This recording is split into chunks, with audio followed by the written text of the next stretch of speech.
తొలి ఏకాదశి పర్వదిన సందర్భంగా శుభాకాంక్షలు. కర్మయోగము భగవానుడు ఈ విధంగా తెలియజేస్తున్నాడు. ప్రకృతే క్రియమాణాని గుణై కర్మాణి సర్వశః అహంకార విమూఢాత్మా కర్తాహమితి మన్యతే. అర్జున, వాస్తవముగా కర్మలు ప్రకృతి వలన ఏర్పడిన సత్వరజస్తమో గుణముల ద్వారా చేయబడుతుండను. అహంకారం చే మోహితుడైన వాడు అజ్ఞాని ఇటువంటి కర్మలన్నింటికీ తానే కర్త అని భావించుచుండును. ఈ ప్రకృతి త్రిగుణాత్మకం. త్రిగుణములైన సత్వరజస్తమో గుణములు 24 తత్వములుగా అనగా మనో బుద్ధి చిత్తహంకారములు, పృథ్వీ వాయు ఆకాశ ఆపస అగ్ని అను పంచభూతములు, త్వక్చక్షుశ్రోత జిహ్వగ్రహణములు అను జ్ఞానేంద్రియములు, వాక్ పాణిపద పాయుపస్థలు అను కర్మేంద్రియములుగా, శబ్దాది విషయములు అనబడు శబ్ద స్పర్శ రూప రసగంధములుగా మారుతున్నాయి. ప్రకృతి వల్ల జనించిన ఈ దేహం వాటికి ఉపాధి. ఈ దేహము చేతనే సమస్త కర్మలు చేయబడుతున్నాయి, కానీ ఆత్మచేత కాదు. ఆత్మ అనేది అటువంటి ఉపాధికి సాక్షి మాత్రమే. ఈ దేహమే నేను అని తలుచున్న అవివేకి చేయబడుతున్న కర్మలన్నీ తానే చేయుచున్నాడని తలుచుతున్నాడు. దానివలన సుఖదుఖములందు తగులుకుని ఉన్నాడు.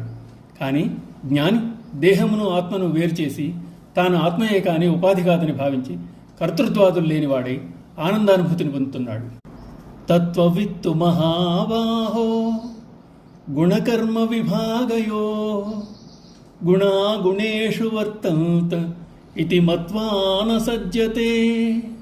అర్జున, గుణ విభాగ కర్మ విభాగముల యొక్క తత్వమును తెలిసిన జ్ఞానయోగి గుణములే గుణములందు ప్రవర్తించుతున్నవని తలచి వాటి యందు అనురక్తుడు కాడు. సత్వ రజస్తమో గుణముల కార్యరూపమైన 24 తత్వముల యొక్క సముదాయమునే గుణ విభాగం అంటారు. ఈ గుణ విభాగం ద్వారా వేర్వేరు క్రియలు జరపబడుతూ ఉంటాయి. అట్టి క్రియల సమూహమే కర్మ విభాగం.